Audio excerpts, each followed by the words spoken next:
Well, hello, everybody. Welcome into a Thursday edition of the Computer America Show. Actually, it's our pre-show that we do here on the program. Welcome to all of you.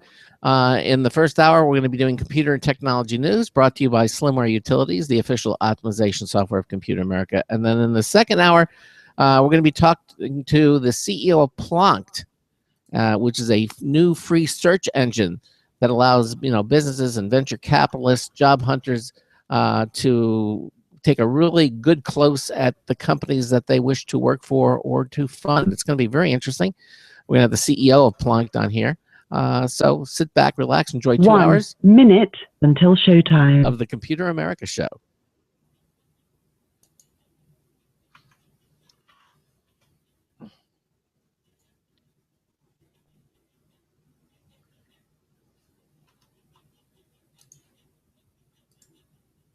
Any more numbers report on the Batman versus Superman movie, how it's doing? When I looked at it like from this past weekend, I think it was something like 300 million. Wow. So now it's Thursday. Let's see if it picked up any more. Did well. Yeah, it did well. Okay. Well, as you know, most movies make their money in the first weekend. That's true. All right, 20 seconds.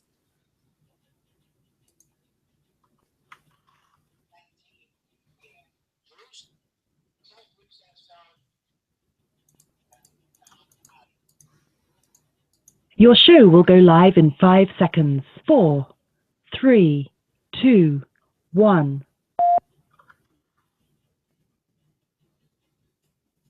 Broadcasting live, it's America's longest-running national radio talk show on computers, Computer America, hosted by national columnist Craig Crossman. Look for Craig's weekly column in your favorite newspaper. This show is being beamed nationwide at ComputerAmerica.com. Keep it here for technology news, computer products, guest interviews, and your phone calls. You're listening to Computer America. Hello, and welcome into the Computer America Show.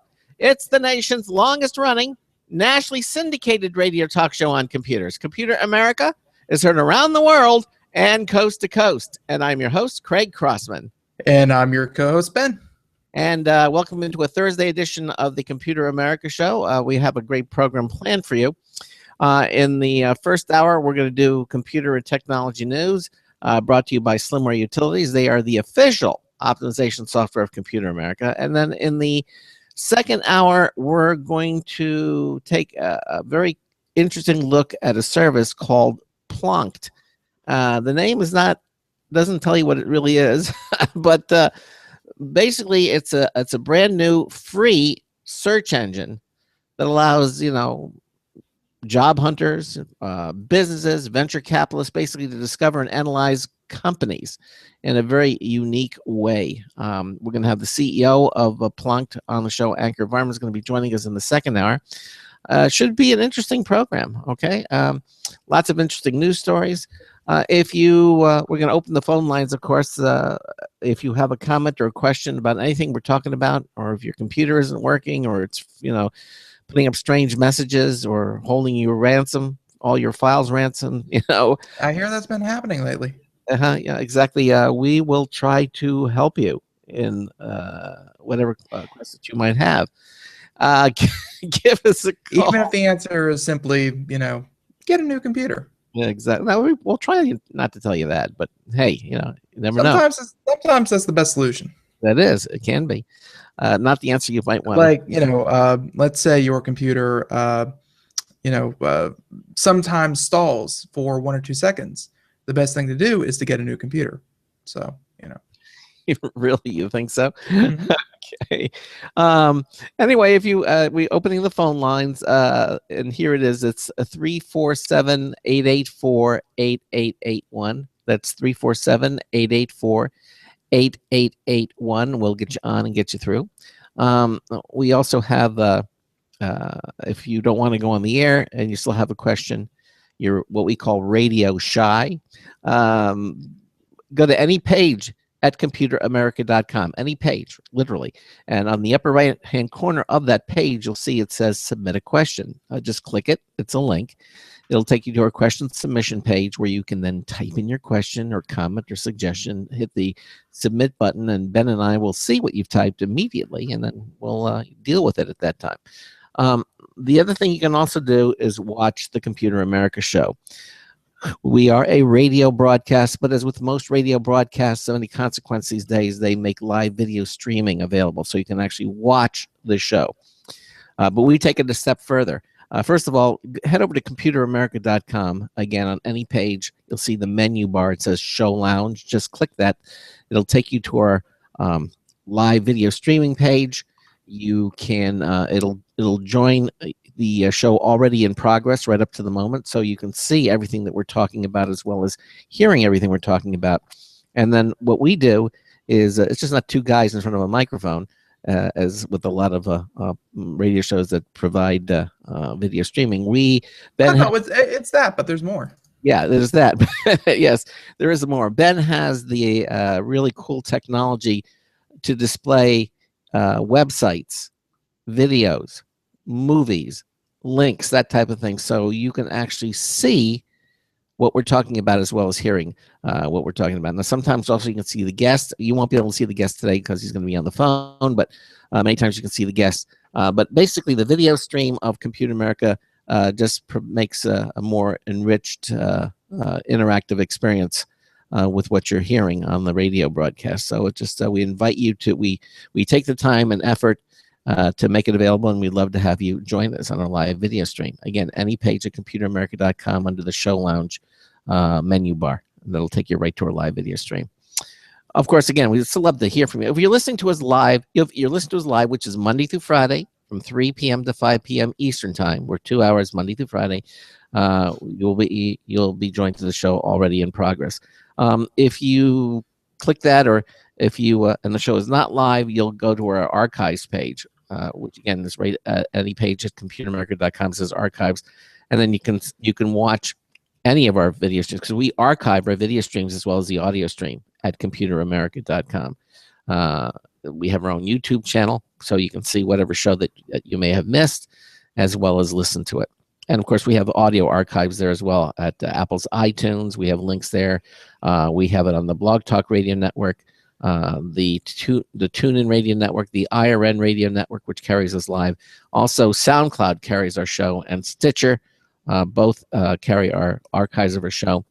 And because of that, if you have an Amazon Echo, you can have Alexa tune us in as well. So you can listen to us on your Amazon Echo. You can listen to the Computer America show via your Amazon Echo. So all those different things that we have here at Computer America is for your viewing and listening pleasure. All right.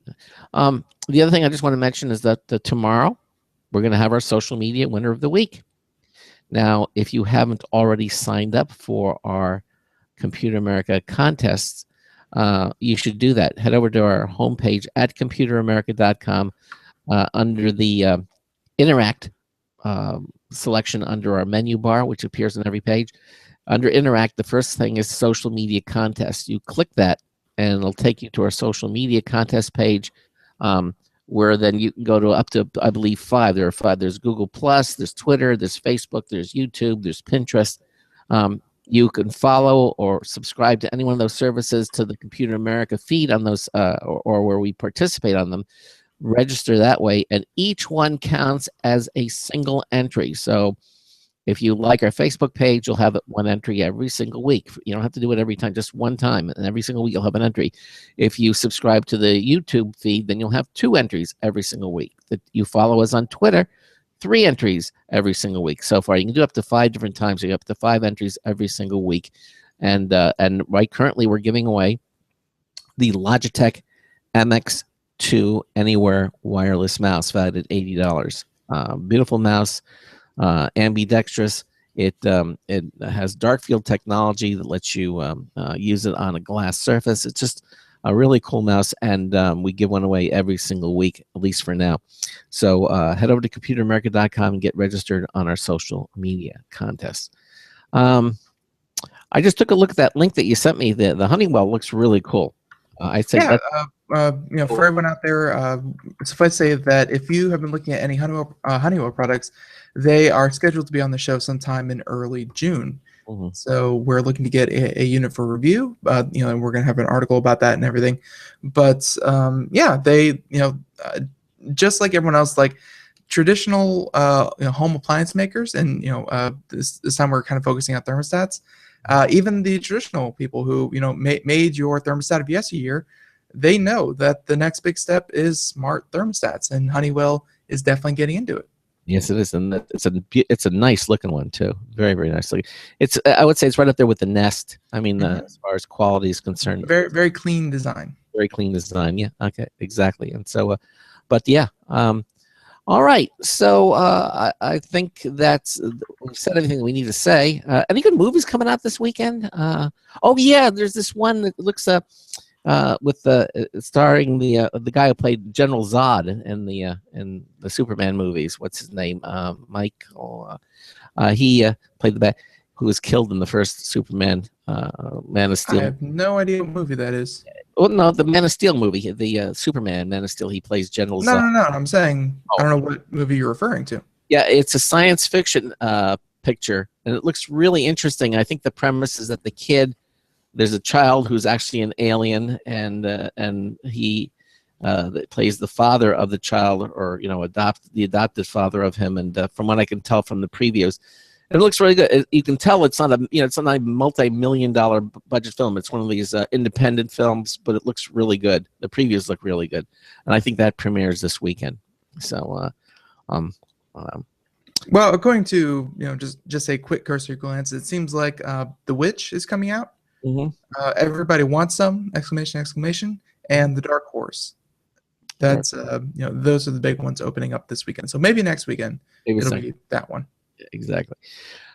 All right. I think we should do some computer and technology news stories. Unless anything else you want to mention? Nope, I'm good. All right. Let's do some computer news. Today's computer and technology news is brought to you by Slimware Utilities, the official optimization software of Computer America. You can visit them at slimwareutilities.com to clean, speed up, and optimize your Windows system. Check them out at slimwareutilities.com. You'll be happy that you did, and you will thank us for it. slimwareutilities.com. Yep, and we don't mention enough, but Slimware Utilities, it's just a good program to have to do general maintenance on your computer, because just like you should be, and these are things that you should be doing, every 6 months or so you should be taking your computer apart and hitting it with compressed air to get the dust out of it, because there are air intakes, and because there's dust in your home, and I'm sure you dust your counters hopefully more than once a month like I do, but yeah, all that dust gets sucked into your computer, and then I've heard stories of people's computers. They crack it open, and it looks like it looks like someone threw dryer lint inside. Yeah. It can get pretty bad. So and just general maintenance, and one of those should be taking care of your hardware, and of course taking care of your software. And all the tools that Slimware Utilities provides, are very good at doing just that, and very hands off. Well, doing it as well. I Hit like a button and you're. Yeah, they crowdsource it, and so I mean, basically, for example, they just recently added their privacy tool to slimwareutilities.com. So, as anyone who gets Windows 10 knows that the privacy is really not configured properly, and what Slimware Utilities does, it goes in and with the privacy tool and configures all the privacy features correctly. So you get the maximum amount of privacy, rather than have to go all the different places and all different locations on Windows to try to do it, because they're not all at one place. As they should be. They're not. And so, I mean, things like that, it just makes your life simpler and easier. So we highly recommend that you get it. slimwareutilities.com. So what's our first story for today? Our first story, I think, that we're going to cover is still collecting them, but I think we're going to go with this one. And it made some news. I'll send you a link here in a second, Craig. But yeah, it made some news yesterday, and I really didn't think too much of it. But then I saw it again today. I was like, oh, okay, well, it stuck around for more than 24 hours. Might be what we're talking about. So here it is. It's This one from Max and PC. And of course, Paul Lilly and UC Irvine. UC Irvine, they are handing out academic scholarships to hardcore gamers. Really? Yeah, so for everyone who said, "Hey, get off the computer and start studying," yeah, this is for you. So yeah, and the reason I heard about this was because it made some news in the League of Legends, which is like currently the most popular game, maybe behind Call of Duty, but League of Legends is very, very popular. And it made some news there, and that's where I heard it from. But now that it hit national news, I'm like, okay, we can talk about this. It's not as niche. So kids looking to convince their parents to let them spend more time in front of a PC playing games can now play the college card. And so here we have the University of California, Irvine is launching an official esports initiative this fall and plans to hand out as many as 10 academic scholarships to students on the team. Again, 10.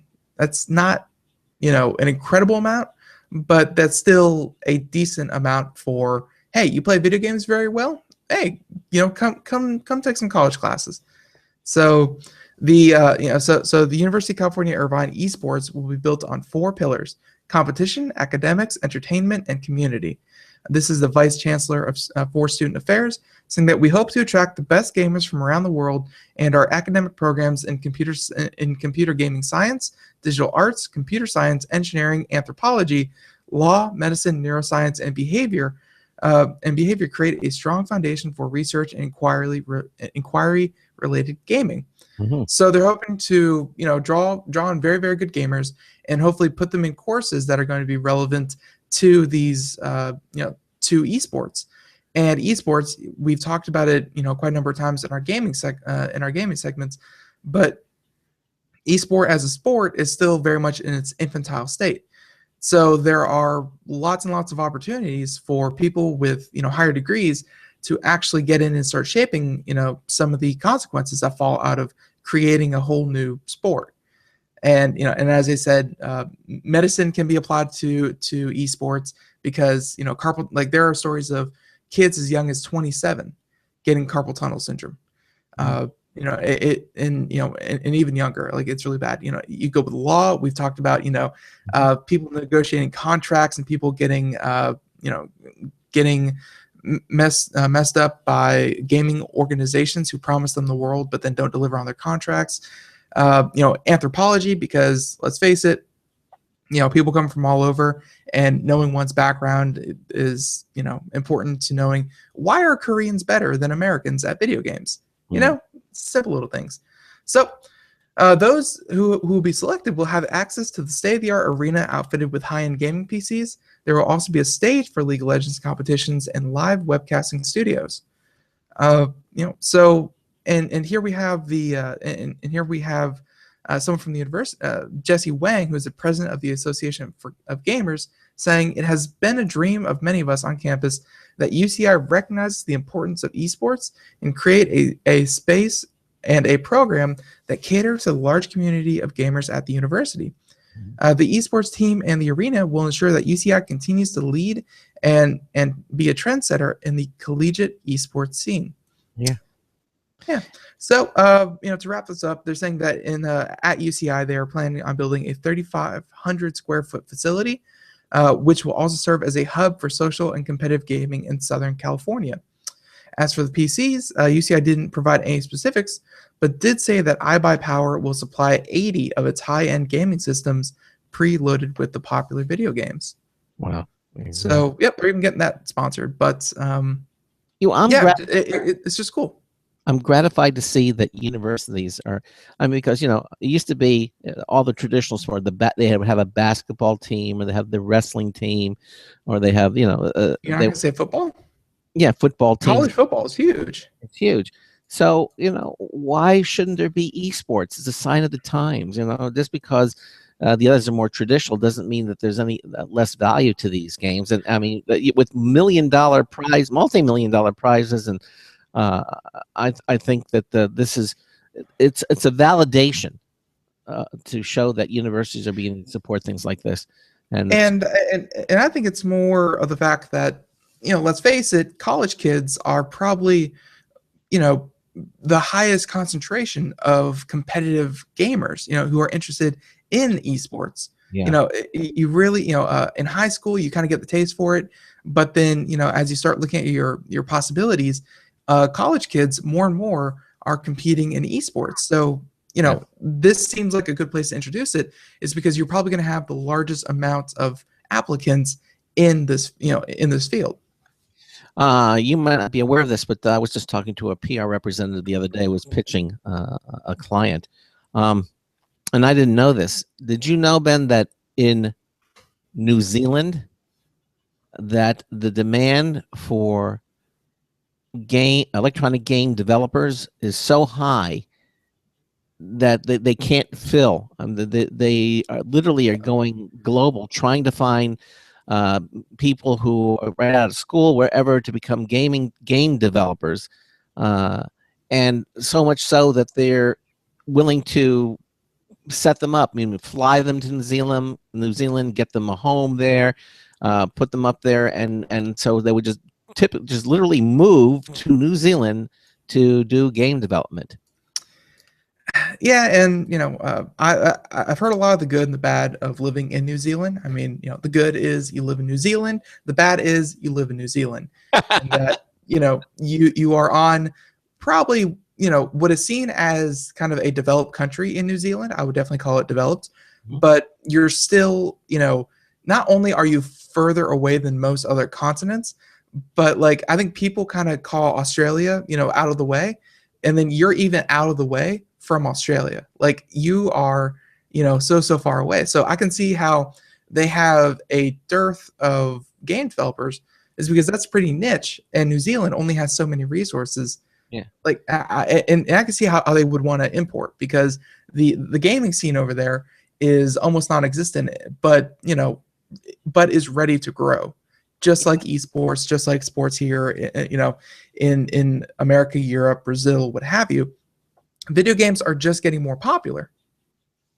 Well, and that's the thing here, Ben, is that you going to New Zealand, it's sort of like it's one of the most remote places on the planet, and so and you're not to go visit there because they want you to move there. I mean, they're going to move you there, so I guess you better check out the social scene and whatever else. I mean, if you're going there and you're going to live there, it's a commitment, but the money is so good, and they're so I don't want to say desperate, but the demand for the game developers in New Zealand is so high. We're actually going to have one of the gaming companies appear on the show from New Zealand, talking about the lack of people, and the demand is so for these people, and what they're willing to do to get them to come there. And again, it's not a small thing. It's like, hey, well, move to California, or move to Los Angeles, or wherever, Texas.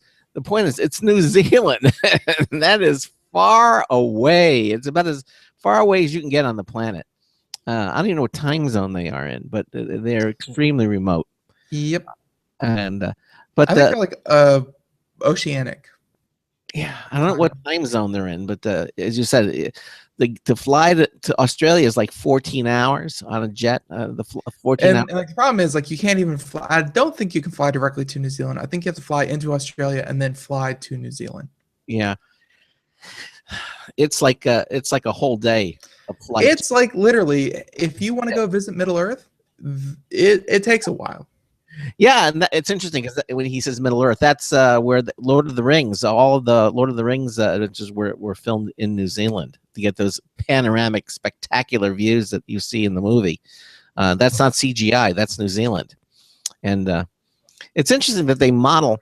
I was watching a commercial. It was a publicity for the state of Wyoming, and I was watching it, and the tie-in to the Come to Wyoming and everything, they superimpose scenes from Disney's latest movie. The the littlest dinosaur or something like that. I can't remember the name.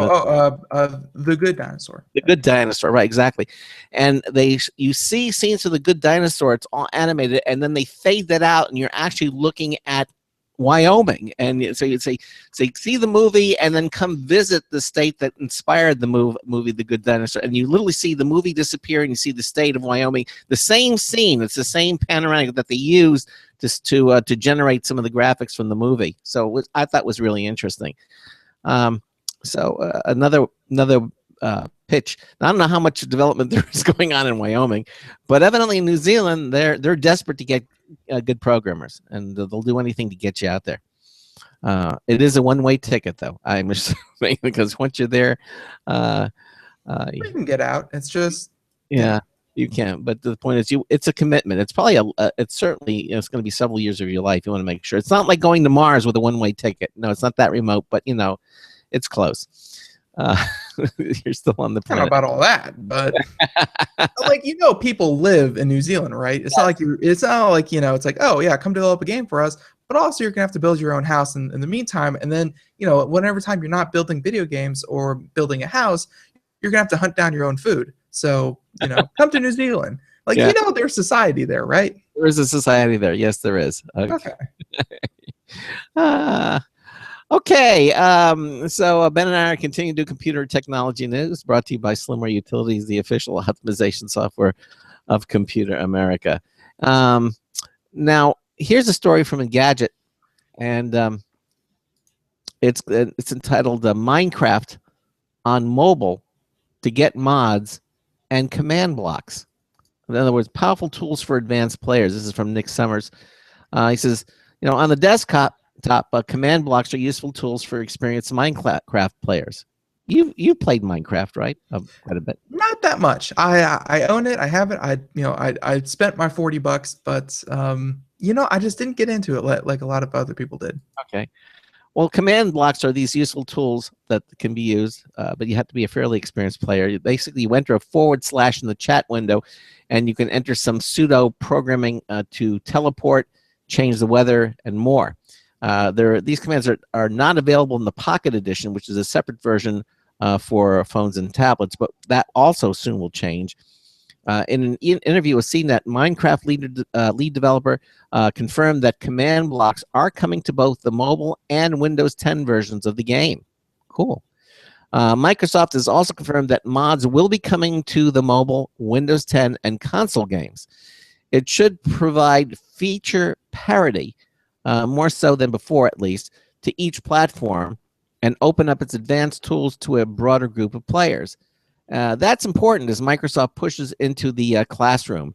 Microsoft is working on an educational edition based on Minecraft EDU that will be out later this summer. Some schools will use it to teach coding, so it makes sense to offer command blocks in the regular version of Minecraft where students can then practice what they're learning at home. So there you go. Minecraft to get mods and command blocks. Yep. Minecraft is one of those games that I thought had peaked, and then Microsoft purchased it for multi-billions of dollars, which essentially $1.8 billion went to one guy.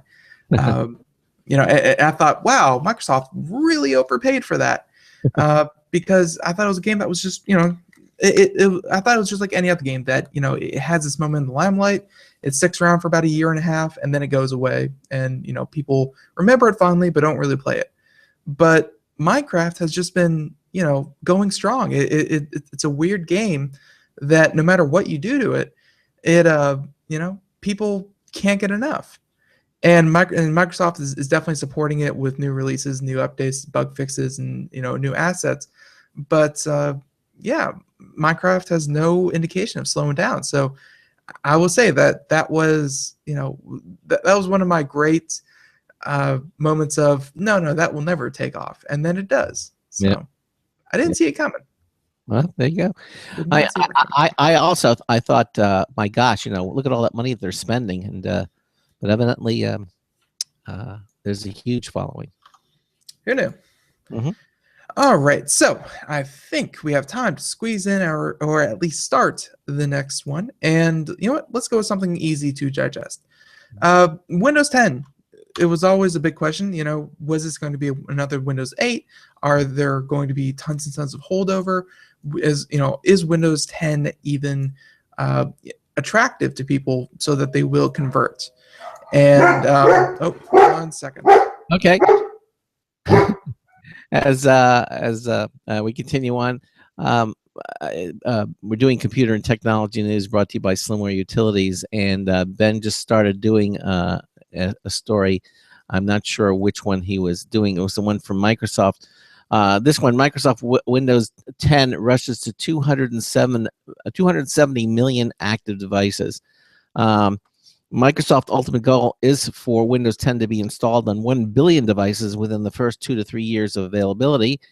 Sure, it's ambitious, but just 8 months removed from Windows 10's launch, the operating system now finds itself on 270 million active devices. Wow. That's the word from the Microsoft's executive VP of the Windows and Devices Group, who revealed the figure today at Microsoft's Build conference. Okay. Now, basically, he says if there's any fuzzy math going on, it's the alleged forced upgrades that some users raised a ruckus about recently. Microsoft's taken an aggressive approach to pushing Windows 10 upgrades, and that hasn't always sat well with customers. More recently, users on Reddit and Twitter complained that Microsoft upgraded their PCs to Windows 10 without their consent. Remember that? And when they were away from their PCs for a period of time? Well, they fixed it. Despite Microsoft's sometimes controversial tactics, Windows 10 continues to see a steady adoption.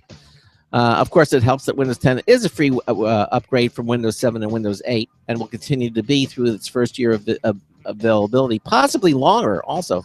Okay. So Windows 10 is on track to reach Microsoft's installation goal in the next few years. Okay, you're listening to the Computer America Show. We're doing computer technology news brought to you by Slimware Utilities. We've got lots more stories coming up. Please stay with us. Sometimes disaster strikes. Data can be lost due to many different reasons. Accidental reformatting, power spikes, virus attacks. Zero Assumption Recovery provides a suite of highly effective and thorough data recovery software for Windows operating systems. ZA is suitable for home users and small businesses who need a powerful data recovery solution for Windows and Linux file systems. Go to z-a-recovery.com. Sometimes disaster strikes. Data can be lost due to many different reasons. Accidental reformatting, power spikes, virus attacks. Zero Assumption Recovery provides a suite of highly effective and thorough data recovery software for Windows operating systems. ZA is suitable for home users and small businesses who need a powerful data recovery solution for Windows and Linux file systems. Go to z-a-recovery.com. Hi, this is Craig Crossman, host of the Computer America Show. You have important meetings to schedule. Your company's getting ready for its IPO, and you're in charge of the PTA fundraiser this month. So how do you coordinate everyone to be available at the same time? Are you still using emails, phone calls, even text messages to schedule meetings with a group of people? How's that working out for you? Not so great, huh? It's a fact that every day, millions of people suffer from scheduling headaches. Well, with Doodle, scheduling meetings with a group of people is quick and easy. With Doodle, you can easily propose available times to each member. Each one checks off the times that they are available, and then you simply pick the time that works best for the group, all in an easy-to-read display that integrates with your existing calendar. Nothing could be more simple. Give Doodle a try for free, and like millions of Doodle users, you'll truly see how easy it is to find the perfect date and time for all your meetings. That's www.doodle.com.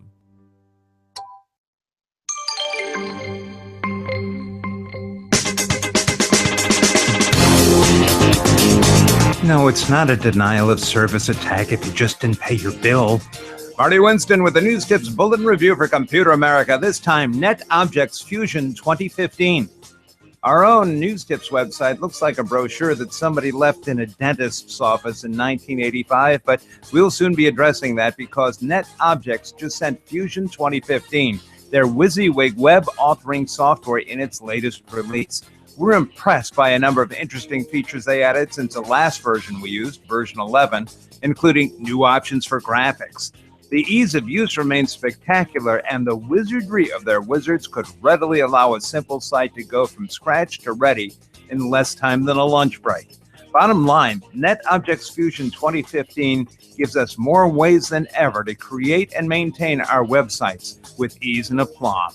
Marty Winston, News Tips Bulletin for Computer America. Welcome back to the Computer America Show here, 33 minutes past the hour. And yeah, sorry about that. We kind of had to run through that last article about Windows 10 rushes, oddly enough, rushes 270 million active devices. Yep, and I was able to finish it, and so I think it's my turn to do. Well, you're not going to talk about it? You read it verbatim. No, it's just plagiarism at this point. I already closed the story. All right. Okay. If you want to. Again, I need to call the story back up because I closed it. So, well, fun fact for anyone out there who has a modern browser, if you just right-click the top of the screen where the tabs are, it says reopen closed browser, or it should just be Control-Shift-T, at least for Chrome users. Yeah, so, fun fact. Not in Firefox, evidently. Oh. Okay, undo close tab. Oh, I've never tried that before. Oh, there it is. Okay, great. I learned something new. Okay, good. It even takes me to the same place where I was on the screen. Okay. I know. It's a nice feature of a modern browser. Yeah, I did not know that. That's nice. Okay, good. Microsoft Windows 10 rushes to 270 million active devices. So I finished the story. What would you like to discuss about it? I don't know. What do you think? You read it. Well, the thing is. There was some controversial tactics, as it mentioned, and people were unhappy. They were getting upgraded to Windows 10 when they didn't want to, and they would come back to the computer the next morning, and during the night it had upgraded to Windows 10, and they were unhappy about it. I can't see any reason why not to be at Windows 10 at this point. I mean, it's a solid operating system, and if you've been using Windows 7 or Windows 8 or 8.1, I would think this is a welcome addition. You're not really giving up anything, and I think you're going to have to be running Windows 10 really to continue using your computer productively. So, and the fact that Microsoft has done, they've bent over backwards. They've done everything they can to make everybody happy with this version of the operating system. They've done a real about face, and because really at the end of the day, Microsoft is ultimately they're tired of supporting. Microsoft, Windows XP, Service Pack 1, Service Pack 2, Windows 7, Windows Vista, Windows 8, 8.1. They're tired of paying people, thousands and thousands and thousands of man hours to make sure that everything works and everything is, secure on all these different operating systems. If they could just get everyone over to one system, or at least the majority over to one system, then they could really cut down the amount of headache that they have to deal with every time they push out a security update, every time they push out, XYZ, whenever there's a security hole found. If they just have to make sure that one Windows 10 is, secure, then that is going to save Microsoft a lot of time. And I think Craig's right. They did do a good job with Windows 10. There are very, very few complaints, very, very minimal complaints with Windows 10. It's a lot of people call it the natural successor to Windows 7. But it's 270 million active devices, though, as the story reads.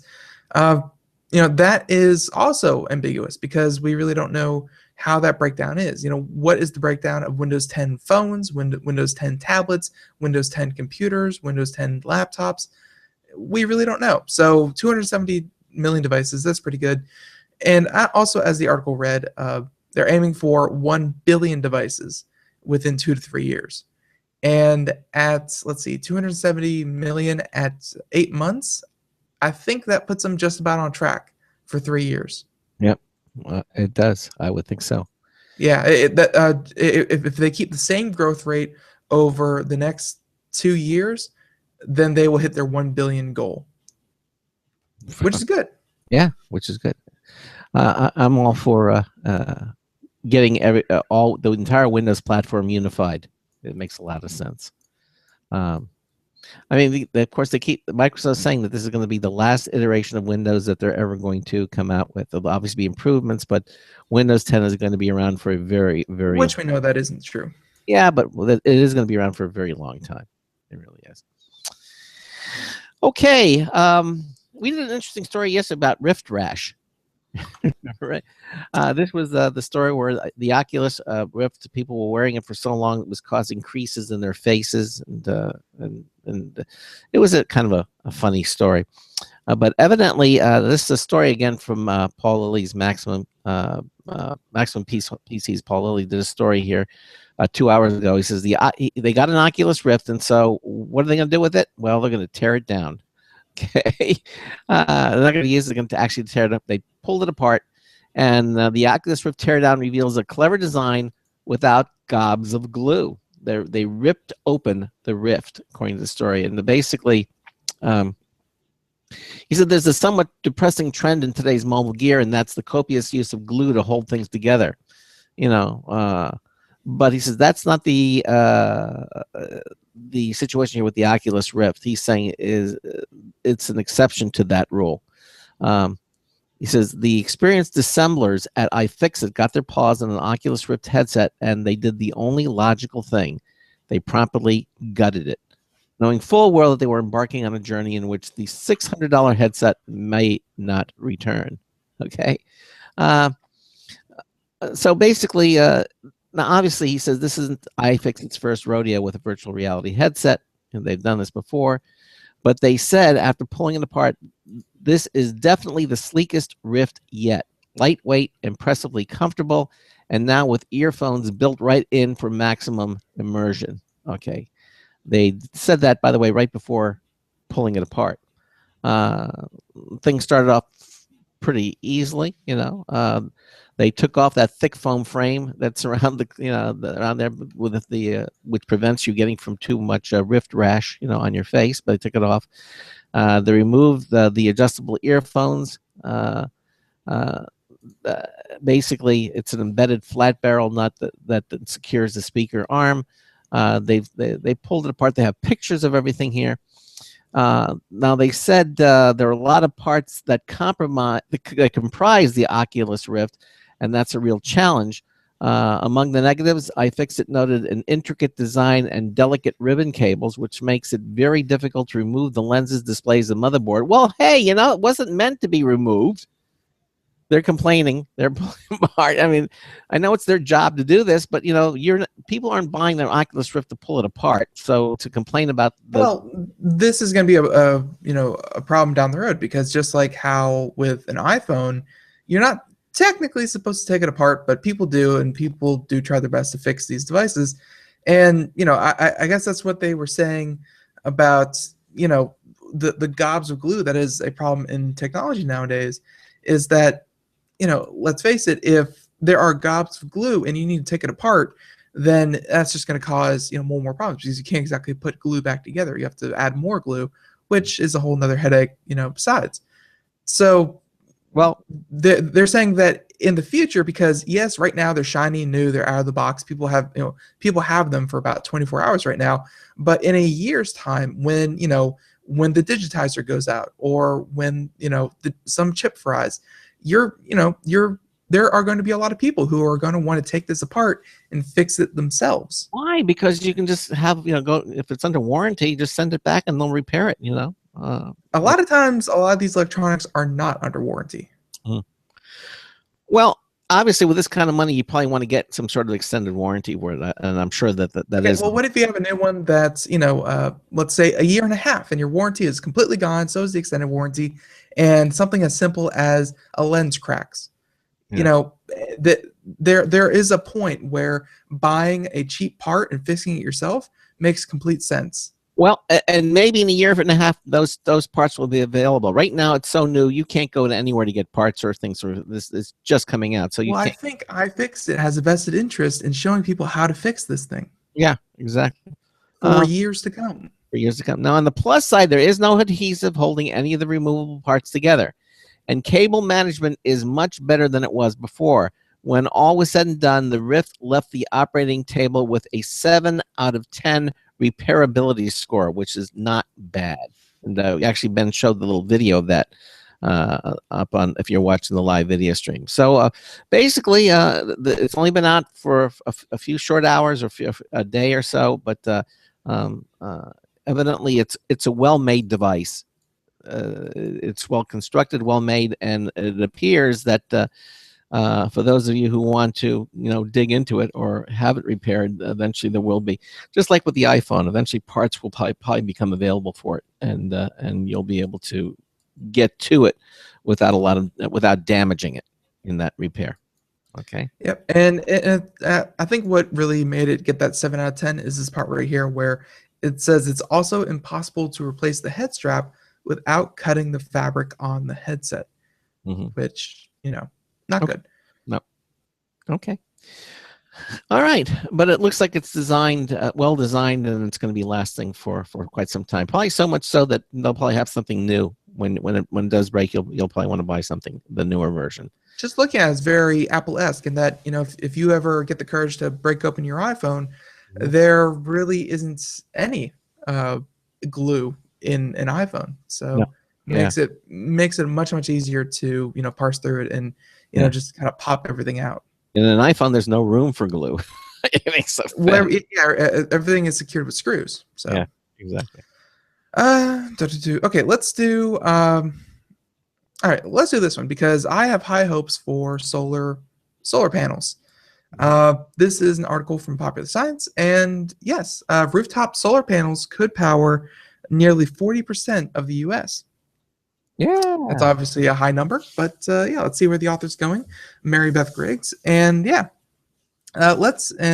saying that let's take a moment to appreciate the roofs over our heads. They're great for keeping out the elements, but sometimes they have their issues, and generally roofs are always there providing us with shelter. So they might also be an untapped source of electrical production, I think, as many people know. So the Energy Department's National Renewable Energy Laboratory issued a report last week that analyzed the ability of Americans' roofs to host solar panels. They looked at rooftops in 128 cities across the country, analyzing buildings large and small for the sustainability for hosting solar panels and how much the power could be generated in each location. And the estimates vary by state to state, but overall, the report found about 39% of the country's energy could be generated by rooftop solar panels. And that's a lot, especially when you consider that that the committee estimate is only looking at a small subsection of solar power. They have a quote here from the author saying that it is important to note that this report only estimates the potential from existing suitable rooftops and does not consider the immense potential of ground-mounted photovoltaic. Actual generation from PV in urban areas could exceed those estimates by installing systems on less suitable roof space. By mounting PV on canopies over open spaces, such as parking lots, or by integrating photovoltaic into building facades. Further, the results are sensitive to assumptions about module performance, which are expected to continue to improve over time. So essentially what they're saying is that the solar panels, they're getting better all the time. So this 40% is obviously going to go up passively because, they're coming out with a better solar panel every day. But it also doesn't take into account that, we have these big open spaces called parking lots. Why don't we put those, in the shade and just have giant solar, essentially little solar farms over every parking lot? Yeah. Why not? I mean, obviously it looks especially if you could consider maybe the pillars of those, kind of shaded parking garages would have cables for electric cars, which would then charge themselves, from the solar panels on the roof. Yeah, that would be nice. That would, free shade, free electricity, blah, blah, blah. Especially with electric cars becoming more and more popular. Absolutely. I'm all for it.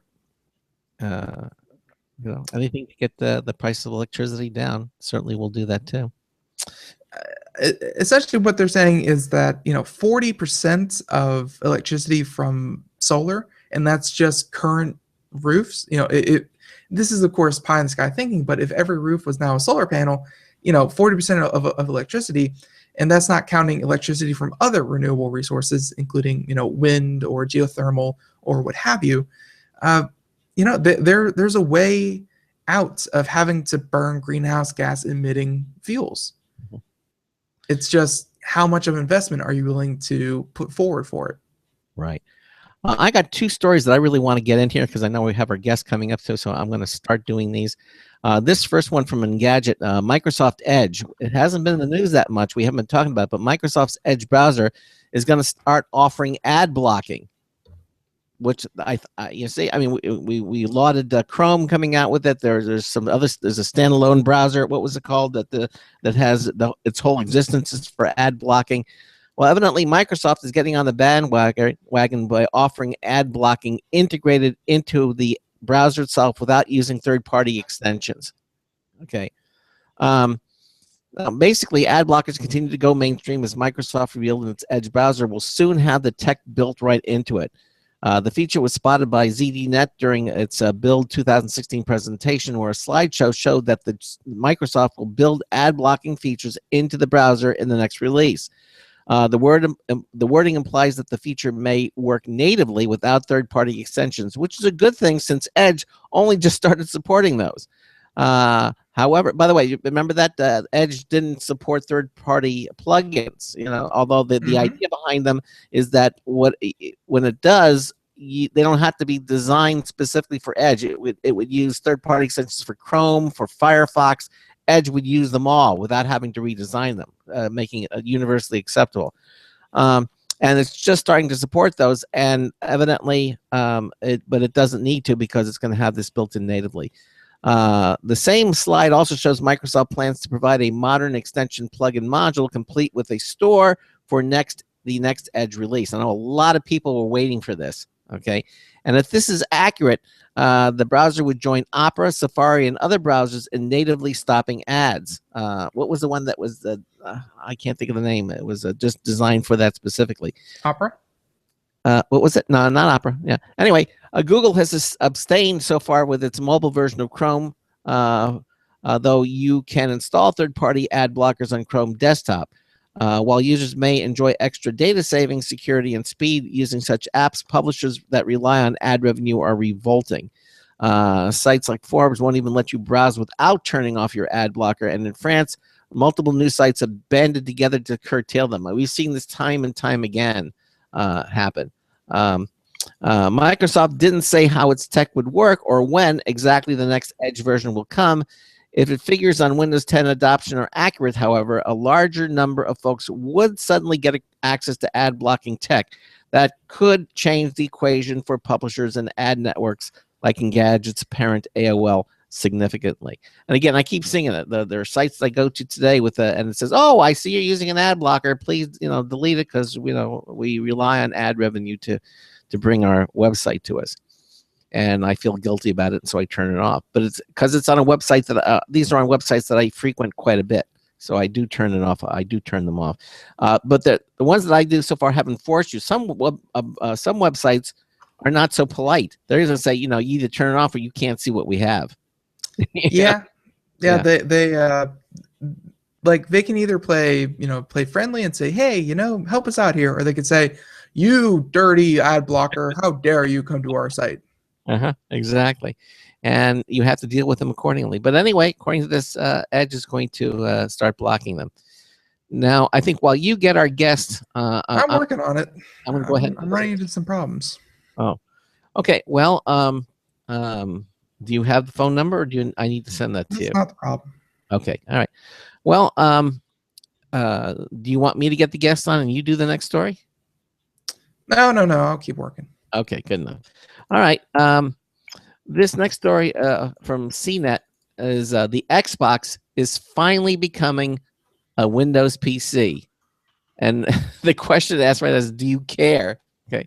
Basically, this summer, Microsoft will unify the Windows 10 and Xbox One app stores, fulfilling a long-standing promise to let game consoles double as Windows computers. This is the dream, right? Okay. So if an inexpensive $300 Xbox game console could double as a Windows computer, would you use it that way? Again, Sean Hollister from CNET asked that question. This summer, Xbox One owners will finally be given that option. Microsoft will turn the separate Windows 10 and Xbox One app stores into a single shared marketplace. Microsoft confirmed at a developer conference yesterday. What this means is that users should be able to buy a piece of Windows software just once and use it on an Xbox One game console in addition to desktop and laptop PCs. Isn't that cool? Xbox One owners will gain access to productivity apps and expanded social networking, not just games. Okay, the $300 Xbox One could become a cheap way to turn a TV into a Windows PC. Now, obviously, there's a catch. All right, for any given piece of software to work on both traditional computers and Xbox game consoles, it needs to be specifically built as a quote-unquote universal app using Microsoft's tools. Now, most existing Windows programs wouldn't work. Only the ones found inside the easy-to-ignore app store built into the latest version of Windows. All right, so far, it's been hard to convince developers that making apps for the Windows Store is a valuable use of their time, but Microsoft's promise of universal apps is a familiar pitch and one that's never quite panned out. Okay. Okay, I see that. I show you on the Blog Talk dashboard. Okay, I see that. Okay, fine. So far, it's been hard to convince developers that making apps for the Windows Store is a valuable use of their time. Microsoft's promise of a universal apps is a familiar pitch and one that's never quite fully panned out. So even though the ability to run the same apps across multiple platforms could mean more app sales for those developers, those platforms haven't sold well enough to justify the effort. Windows 10 and Windows 8, there was no Windows 9, obviously, which included the Windows Store, currently run on fewer than 25% of the world's computers. Windows phones made up just 1.9% of the global market in 2015. Still, there's reason to believe that universal apps could be more successful this time around. While Windows phones and the Xbox One originally ran stripped-down versions of Windows that weren't as capable as the ones on laptop or desktop, the Xbox One is now running on top of the same Windows 10 operating system. So unlike previous game consoles, it also uses PC-like processors inside. So in other words, the Xbox One already is a Windows PC. It just doesn't have PC apps yet, okay? It's never had PC apps, even though Microsoft originally marketed the Xbox as a Windows computer back in 2013. Okay, things going okay there, Ben, so far? Oh. Yes, no. How about I do the next story? You do the next story, and I'll try to get him on the phone. Okay, all right. All right. So this next story that we are going to do, because and by the way, there are a couple here that we're not going to get to. So please, go do your own homework. But how about we talk about this one? Not even the dangers. Let's do this one. MIT, they do a lot of cool stuff, and one of their newest cool things is that they figured out a way to have password-free Wi-Fi. Because if you have dealt with it before, you should know that when you're setting up a new Wi-Fi network, out of the box, it now comes with better passwords. But sometimes those passwords are long strings of capital and lowercase, special characters and numbers that are, 12 to 14 characters long. And, unless you change it to something a little bit less secure, it's not exactly convenient. So the promise of password-free Wi-Fi is the dream. So here we have the MIT. This is an article from TechHive. And and this is from MIT's Computer Science and Artificial Intelligence Lab. They promised to kill the Wi-Fi password at last. Dubbed Chronos, the new system enables a single Wi-Fi access point to locate users within tens of centimeters without relying on any external sensors. So what that means is that it could figure out where people are in a home or office and adjust heating and cooling accordingly. It could also enable a small cafe to better restrict its free Wi-Fi to paying customers. Weird. So, existing Wi-Fi devices don't have wide enough bandwidth to measure the time of flight of a signal that the transmitter receives. But the Chronos here does have an average error of just 0.47 nanoseconds, making it 20 times more accurate than existing systems. So, by multiplying the time of flight by the speed of light, Chronos can calculate not just the angle, but the actual distance from a user to an access point. Knowing these, you can then identify who is in a legitimate place that you can provide Wi-Fi, and who is maybe sitting outside in a car accessing your Wi-Fi, perhaps surreptitiously.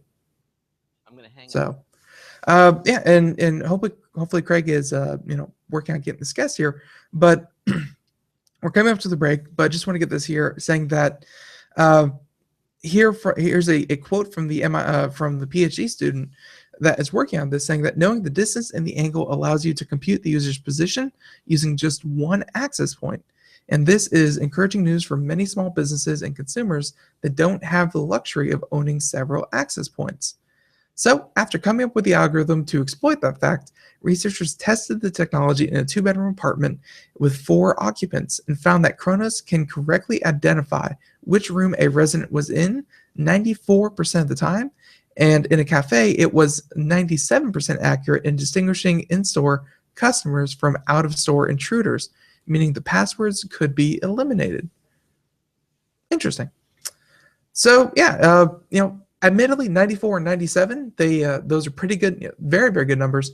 But I feel like if you're going to put it out in a consumer space, those have to be almost 99.9. Like, a lot of people, don't want to fall into that 6% of people who, are admittedly lose their signal because the computer didn't see them correctly. All right, we have our guest on the. We'll be joining him momentarily, but we have him set up. Sorry, we have a couple technical difficulties, but our guest coming up in the next hour is Plonked. We have Ankur Varma will be joining us momentarily. We're gonna take a short commercial break, and then we'll bring him on to the show. You're listening to the Computer America program. We will be right back. Please stay with us. Broadcasting live. It's the only national radio talk show on computers to air every weeknight. Computer America. Hosted by national columnist Craig Crossman. The first hour's behind us, but there's still more of tech news, tech talk, and your phone calls. We're being beamed nationwide at ComputerAmerica.com. You got computer problems? Bring them on. You're listening to Computer America. Computers run the world, and we run computers. Call us or send us an email to live@computeramerica.com. Hello and welcome into hour 2 of the nation's longest running nationally syndicated radio talk show on computers. This is the Computer America Show, and I'm your host, Craig Crossman. And I'm your co-host, Ben. And if we just joined us, we just finished doing computer and technology news brought to you by Slimware Utilities, the official optimization software of Computer America. If you missed any portion of it, certainly we make all of our shows available, again, at ComputerAmerica.com. Just click the archive selection on our menu bar on any page at ComputerAmerica.com, the internet home of our radio broadcast, and you'll be able to listen to any show that you like. But right now, we are live, as we are, Monday through Friday, 3 to 5 p.m. Eastern Time. And we're going to be joined by a very interesting company, an interesting guest, which provides a free search engine. And if you're a job hunter or maybe a venture capitalist or a business, basically you can scan different businesses to discover and analyze them more closely, and we'll talk to the company's CEO, Ankur Varma, with us momentarily. Again, if you have a comment or a question for him or from myself or Ben, give us a call at 347-884-8881. That's 347-884-8881. Johnny gets through, and he just dropped off the air. Okay, I'm going to try to get him on the line again. So we'll see what happens here. Okay then. Yeah, he was on hold and then he just disappeared. So let me see if I can get him back. And sorry, folks, that we have to ring that like this on the air, but we'll try to get him back and see what's going on. Oh, isn't radio broadcasting so fun?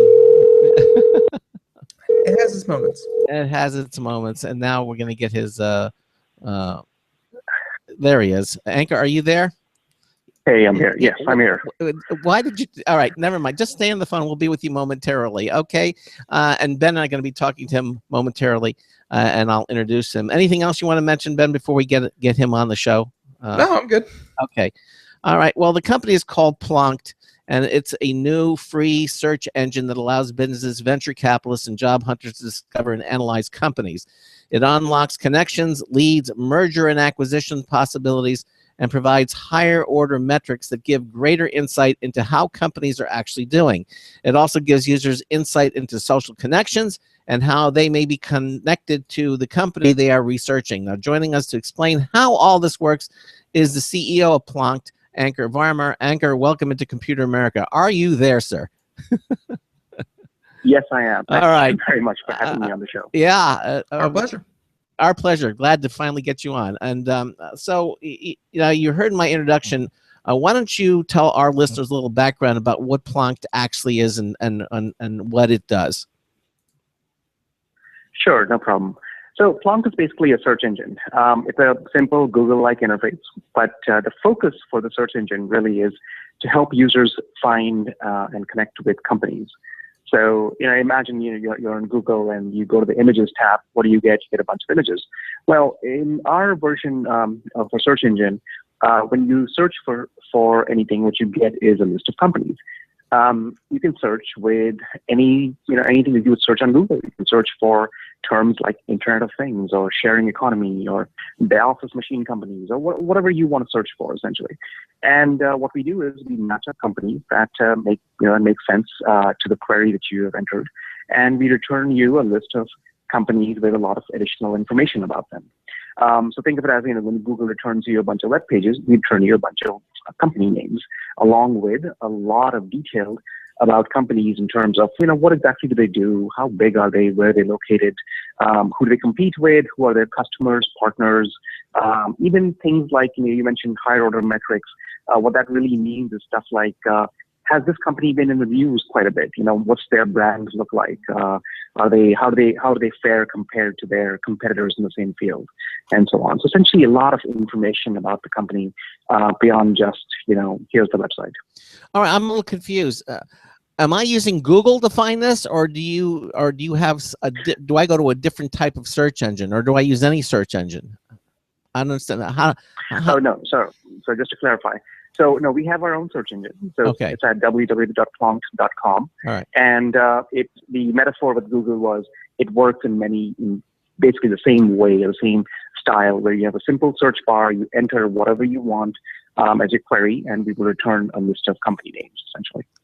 Okay, so if I want to look at a company name, I type in Exxon, so a small little company, and Sure. And I type it. What am I going to see?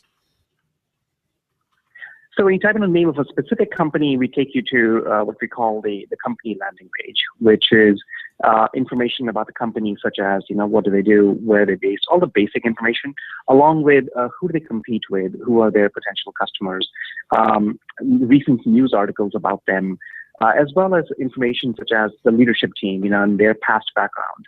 A lot of details about the company that you typically would find by going to 20 different websites or pulling data from SEC and other websites.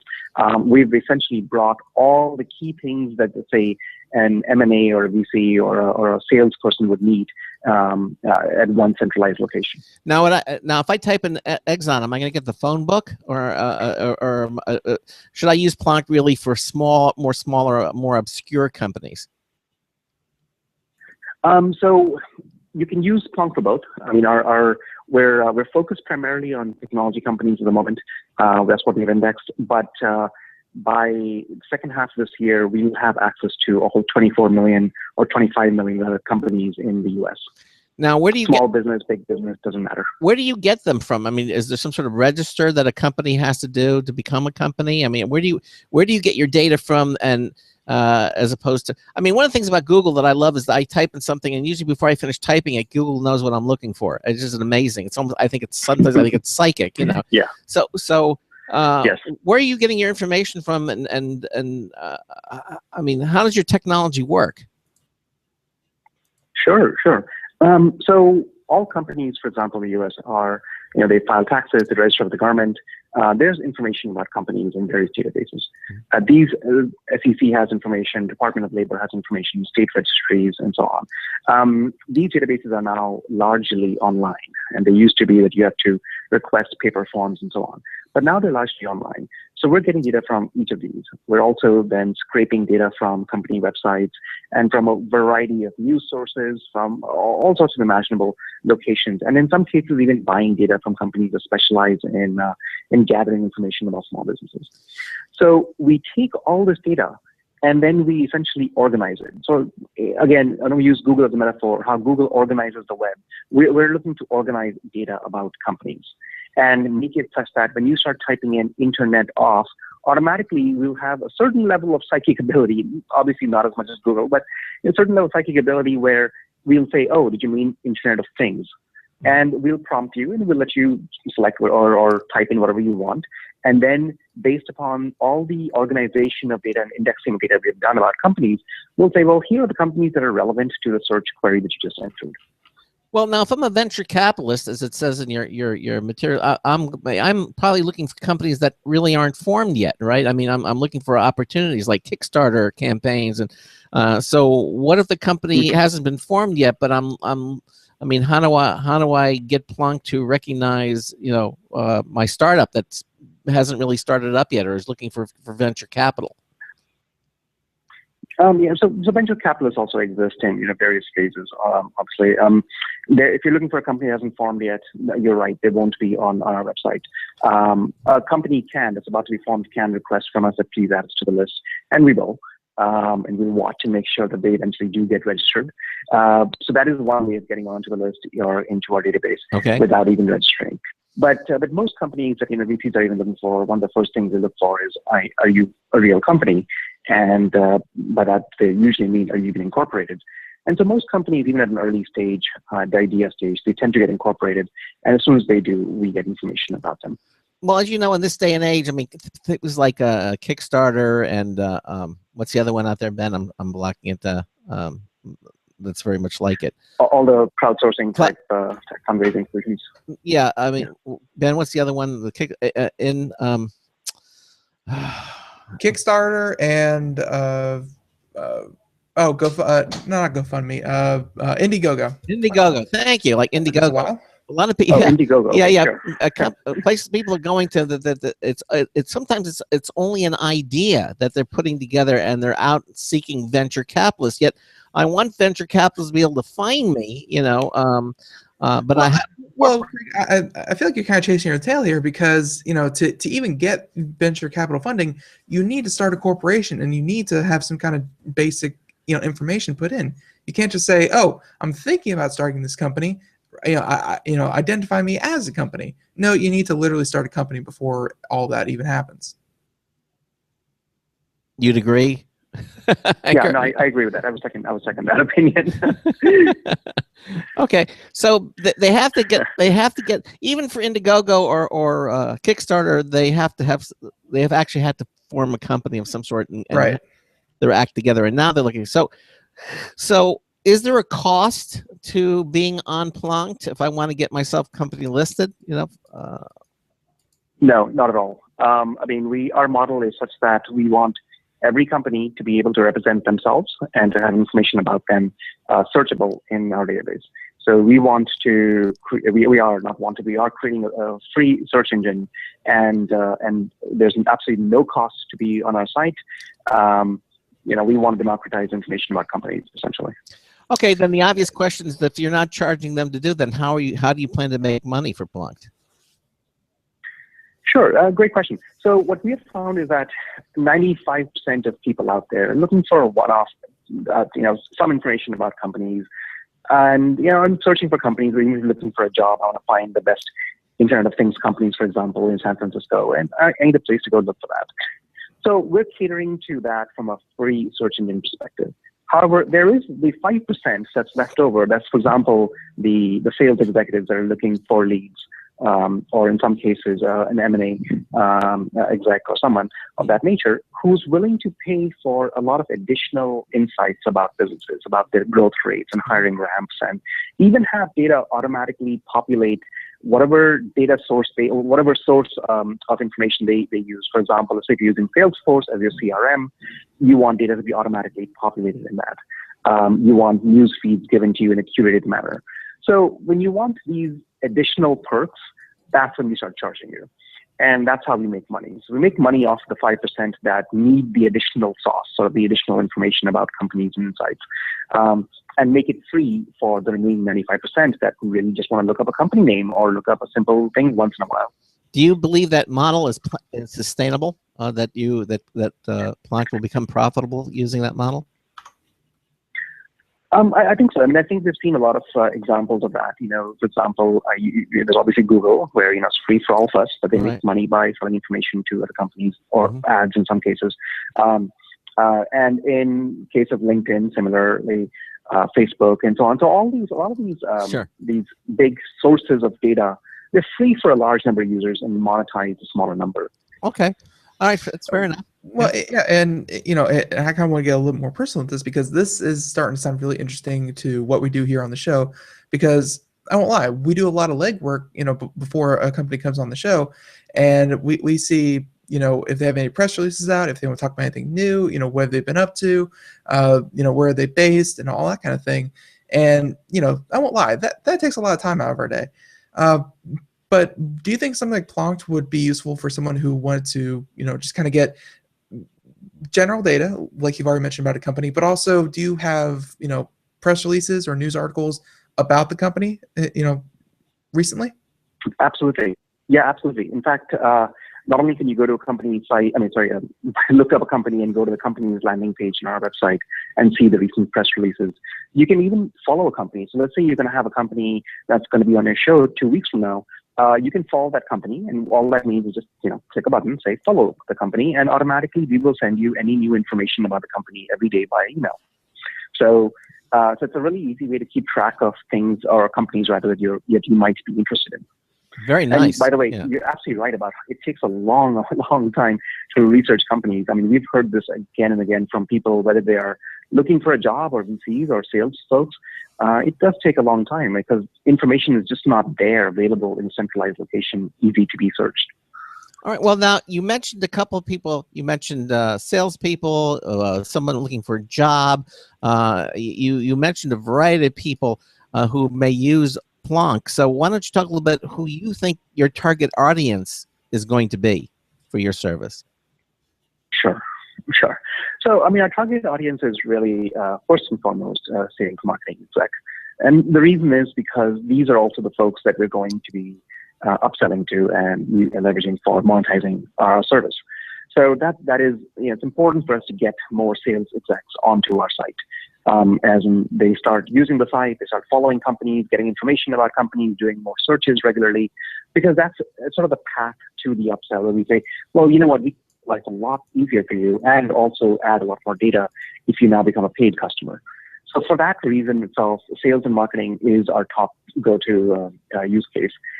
Having said that, we also recognize that the service we're building, the search engine we're building, is something that has a lot of potential for a variety of use cases. And since we went live about less than a month ago, about 3 weeks ago, what we have seen is that the number one use case is indeed sales, folks looking for companies.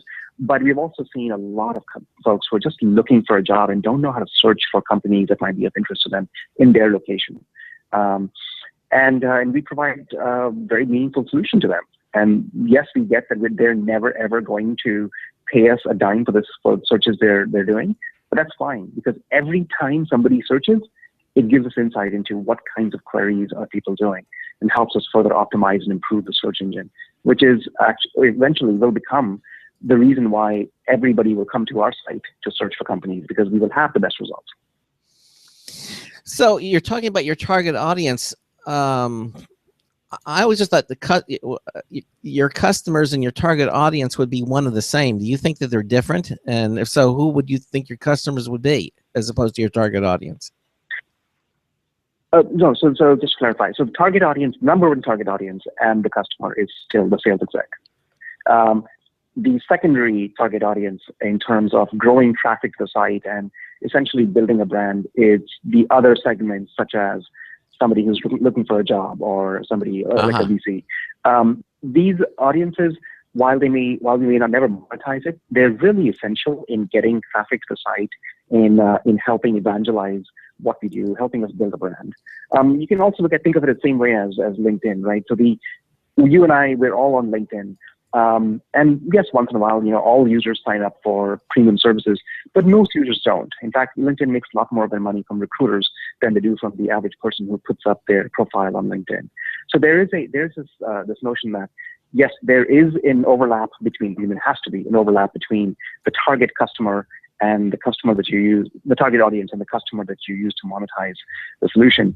But there may be other target audiences as well for other reasons, such as growing your brand. Well, compare yourself to sites, for example, like, let's say like monster.com, where these are websites that say, oh, you're looking for a job, come to our website and, and we'll find a job for you, or we'll tell you what's out there. What would you say to those people? Why should they go to Plonked rather than some other website that's trying to find them a job? Or maybe they should go to both. Maybe they should go to both. I don't know. You tell me. That's a great question. Yeah. Okay. No, that's a great question. And I do want to clarify that point, that we're not the site where you will find the job, right? We're a site where you can research companies and find companies that you might be interested in or that fall within the criteria that you're looking for. If I'm an engineer who's into medical devices and I'm looking for a company that's working on some new cutting edge, cool dialysis machines, for example, I would go to Plonked and I would look up companies that are working with dialysis machines, because it's a very generic search engine, and you'll find here are the companies.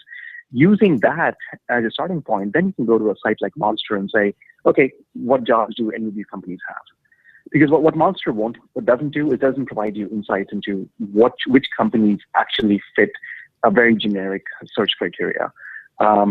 Whereas that's what we specialize in. If you want to find all the companies in Cincinnati that do dialysis machine technology and are below or a certain size because you want to work for a small company, for example, all of these search criteria that somebody has usually in their mind, but haven't been able to really put into a form where they can get a list of companies. And that's what we enable you to do. So what you're saying then basically is that if you're looking for a job, before you go to any job site or Monster, what have you, you should go to Plonked first and do some pre-research, because Plonked is going to help you narrow that search to finding the companies to which if you're looking for a job in New York and you want to apply to, let's say, AMD or something like that, they may not have an office in AMD. So why would that even be on your radar? And that's something you can very quickly find out on Plonked.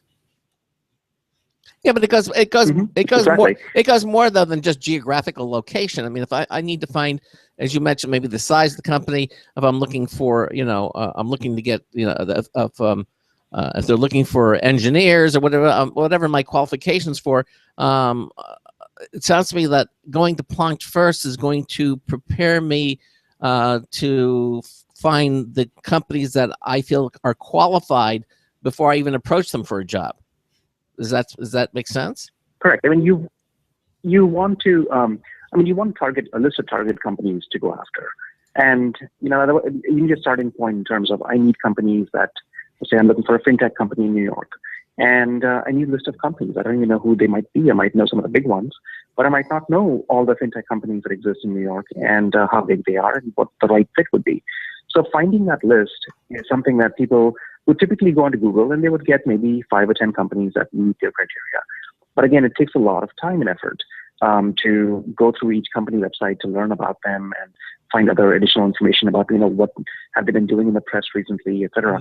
Whereas you go to our site and you say, show me fintech companies in New York, and automatically we'll give you, here's the list of companies and here's information about them and here's who they compete with. And by the way, you might also be interested in people who they compete with. And we give you information about how much traction they've been getting in the media, and here's some recent news articles to help you prepare for your upcoming interview.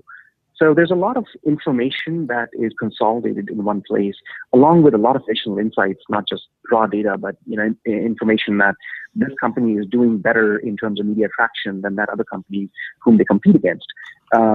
That's useful insight when an applicant is talking to an interviewer. I mean, imagine being able to go to an interview and say, oh, by the way, congratulations on this news article. And by the way, I've noticed that your media briefings are way better than your competitors in this field. I mean, that just shows you've done your homework, and it shows that you have some really interesting insights and useful information that maybe that you can use to your advantage. Yeah, because that all-important job interview, I mean, that's going to either make it or break it, and obviously if you can impress the person in human resources that you're interviewing with, that a lot about the company, that certainly, I would think, would fall in your favor. Yeah, absolutely. And so this is one of the reasons why you developed this company to put people in this kind of position so they can be more informed. Yeah, absolutely. And the way the company actually got started was we about a year or so ago, having a conversation with several folks who were looking for jobs at that time, and they were asking me about, have you heard of any interesting companies in this space and wherever they were, which was actually San Francisco. And I said, I'm not sure. I can rattle a couple of companies off the top of my head, but in your specific field, I really didn't know who the right players were. And I wasn't even sure where to point them to go search, apart from doing a Google search. And that was part of the genesis of the whole idea that, where do you go? I mean, if I want to look for images, I know I go to Google. If I want to look up news and so on, Google does a great job in indexing information about all these different things. But I really didn't know where to go look for businesses in the same way. And then as we started digging into this problem a bit more and also thinking about, well, even if we did this, how would we monetize this? That's when we started speaking to sales and marketing executives and realized that they spend hours and hours every week looking for new targets. And off and on, it's basically going to Dun & Bradstreet or some equivalent site where you put in some industry code, which is very generic off and on, and you get a list of 5,000 companies, and then you have to essentially sort through those companies and find the ones that are truly relevant. That takes hours and seems like a waste of time. Hours could take days, weeks. I mean, Yeah. Sure. So, and this is sort of how you came up with the idea. In other words, what you were looking for something yourself personally, or somebody came to you and asked, hey, I mean, give us a little bit more insight into the process of how this came about. I realize that you're just going live this month, So go back, step a little back, and give us more of the process of how the idea came about for this, and how long you also have been working. Yeah, on it. no, it wasn't me looking for something, but it was several of my friends who were, the economy about a year ago was doing incredibly well, still doing reasonably well, and several of my friends were looking for something new to do, something exciting, and they simply didn't know how to look for new companies beyond asking their friends. And certainly the personal network works really well in many cases. Having said that, it's not everybody has a great personal network, and not everybody knows folks who have access to tons and tons of companies or startups or whatever, like big or small companies. And really, as I sat down with various friends over, I would say, over a 3-month period back in Q1 of last year, it just dawned on me that this was missing. This just felt like this was something that was missing in the market, where people were spending way too much time looking for companies when that can be made a lot simpler. There is enough digital information about companies out there, and that there's no reason why you couldn't index companies and you couldn't analyze and sort of even look at things like trends of companies, like the company is hiring a lot of people, so please go apply here. Stuff like that felt like it was doable. That this was a point in time when we really needed to democratize information about companies and make it available freely to people who need to search for them. All right, now you've been up and running since what, the 3rd of March, so you're not even a month yet. Maybe just coming up to a month activity. How long Correct. were you? Correct. How long have you been working on Plonked before it went live? Because I imagine the back end of this thing is the really important thing.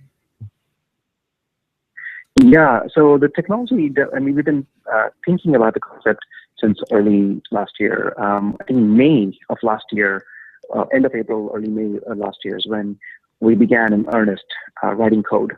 We'd already pretty much drawn up the blueprint, the architecture of what we're going to do, and started really developing the site in May of last year. And then, as you mentioned, on March 3rd this year is when we launched. How many people on your development team? I mean, what kind of effort did this take to make something like this? Yeah, great question. So we've had about 12 folks on the development team, and we're rapidly hiring and hoping to grow even more this year. Oh, so that begs the question: Is Plonked in you're on the Plonked site? If people says I'm looking for the, can they research your company? Or does that just break the whole thing? Yes, you can research us as well. Okay. Well, yeah. Of course, you can put really nice things in there because you can only say nice things about it because Plonked wins best dress in this press release right here. Who knew?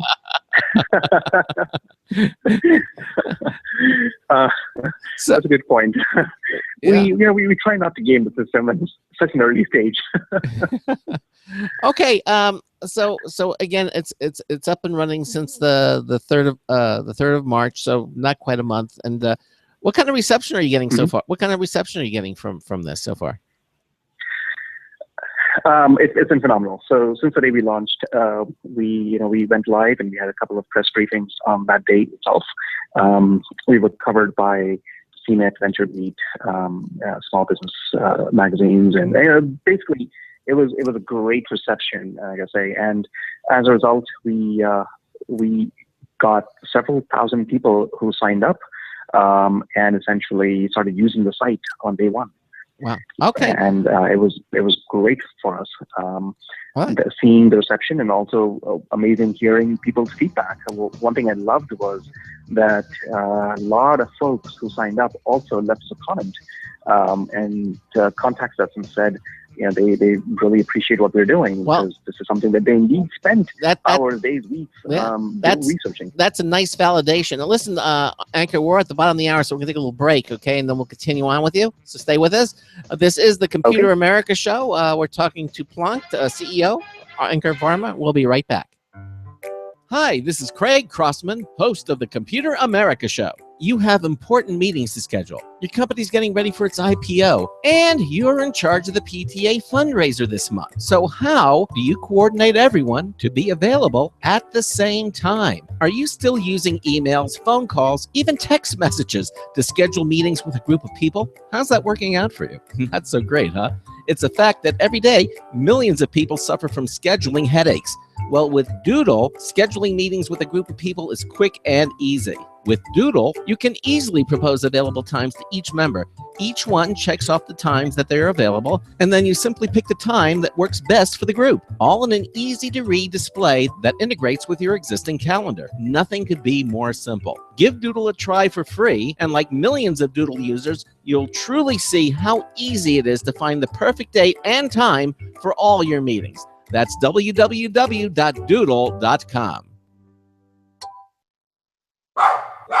Looking for a best friend? Brother Wolf Animal Rescue has your best friend waiting just for you. The mission of Brother Wolf Animal Rescue is to help build a sustainable, no-kill community where no dogs or cats are ever killed for population control, where true euthanasia is reserved only for animals who are irremediably suffering or for animals who are truly a threat to society and with no hope of rehabilitation. Brother Wolf staff and volunteers go door to door, neighborhood by neighborhood, to educate citizens about local resources available for at-risk pets and to help their families connect with those resources. Brother Wolf's community-based approach to no-kill helps keep family pets healthy, happy, and in their homes and out of the local shelter system in the first place. For more information or to make a tax-deductible donation to this wonderful 501c3 organization, visit their website at www.bwar.org. Help to realize Brother Wolf's vision when no animal is euthanized for lack of a home. Who's a good boy?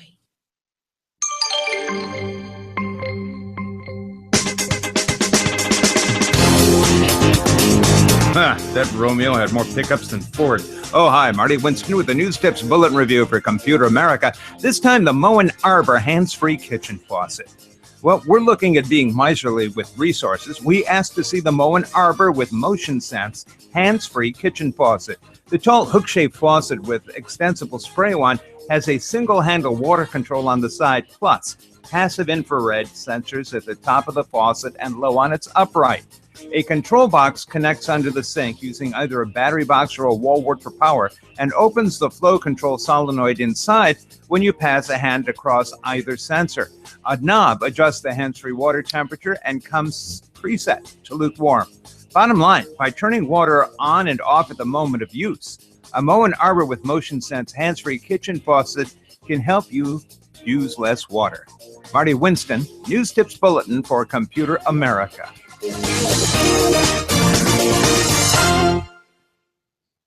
Welcome back to the Computer America Show. I'm not sure. Oh, man, too many buttons. So welcome back to the Computer America Show at 33 minutes past the hour. Sorry about that. And yeah, we have a company called Plonked here with us all here in the second hour. And, you know, we've already covered a lot, but yeah, we have Mr. Ankur Varma here with us. He is the CEO of Plonked, and it's a great search engine that really consolidates a lot of information that if you've ever had to look up, you know, kind of relevant information on companies, you know, that's just the fun thing about companies that you're going to learn is that the press release part of the company, and then the financial side of the company, and then maybe the people hiring for the company, like they're all different parts, and rarely do they consolidate everything, if ever, and they all kind of publish it in their own kind of manner. So, you know, navigating some of these websites is, you know, troublesome to say the least. So Plonked has come along and, you know, put these in a much, much more central location, and it, you know, really it's interesting, you know, to us to see all, you know, not just the company itself and, you know, relevant information like, you know, number of employees, founded, earnings report if they have it reported, things like that, but also why was there an idea to put similar companies? Because, you know, finding the company that you're looking for is one thing, but why would you need to look for similar companies along the same lines? Great question. So off and on, you know of a company. So for example, you may know of Uber, and you are as somebody looking for a job or a salesperson or any of the personas we've discussed, you may say, great, I have had success selling to, let's say, Uber, and I'd like to find more companies that are similar to it so I can go sell to them as well. And or similarly, if you're looking for a job, I'm like, yeah, I know of one company in the space, but I really would like to know. I'm sure there are many more companies. Maybe there's a smaller company that does something similar that might be hiring as they're growing. So that's ended up being a very central use case to how people find new targets. You know, you sort of focus on the one that you know, and you want to say, fine, now show me more people like that, so I can go sell to them as well. That was one reason. The other reason, and fundamentally, what we're building is what we've been calling the 6 degrees of separation for businesses. What that really means is that, you know, businesses are hyper connected these days. You know, everyone is, not just from the point of view of selling to each other, but even in terms of partnerships and in terms of how companies may compete, they may partner, they may sell to each other, they may, you know, have the same news agencies, they may have the same insurance companies, they may have the same, you name it, right? Companies are very hyper connected these days. And what we've been doing is we've been actually building a graph of how companies are connected to each other. And the connection could be that they sell to each other and so on, or that they compete with each other. And by building out this graph, you can come up with some really interesting insights into, oh, well, that's interesting. You know, most companies in the US, for example, are about 3.5 degrees separation from each other, which is really interesting when you think about the fact that some random company selling insurance in Cincinnati is connected probably through 3 degrees or 3 other companies to somebody like Uber in San Francisco. And that becomes interesting when you start thinking about when I am a sales guy and I'm trying to either target a company or trying to find partnerships that companies I should partner with so that we can collectively go after a given company or a given target. This kind of relationship mapping really helps a sales exec formulate a great strategy for how do I go after my targets. Okay. Let me ask you this. I got to ask this question. How'd you come up with the name Plonked? Where'd you come up with that? as I was mentioning in the earlier on, that when we began thinking about the idea, we interviewed a lot of people. So yes, we talked to people who were looking for jobs, but again, to find a target customer for the technology that we had in mind, we spoke to a lot of sales execs. And in the process of doing so, I remember there was this one sales guy that we spoke to who had used a ton of lead generation engines and had never been happy with them. And one of the things he said to me was that, I plonked down so much money on these lead gen engines, I never got the ROI. And that word plonked just sort of stuck with me. And then, about a month later, when we were thinking about domain names and what's available and so on, I'm like, let's just try Plonked and see that comes up. It was whimsical. It was something that was catchy, something people would remember, stood out from other names. And it was available. And we said, great, let's do it. There's a story here. Let's just do it. Yeah, he plonked down. I always think of a sound effect when I hear plonked. I think of that's how I plonked. But you're right. I mean, I've heard the term. I plunked down so much money to do this, and so it kind of stick. It's kind of, and it wasn't taken, so now it became yours. Yeah. If you have to look out there, Anchor, at any competition at this point, who would you think your competition is, and how would you say you differ from them? Sure.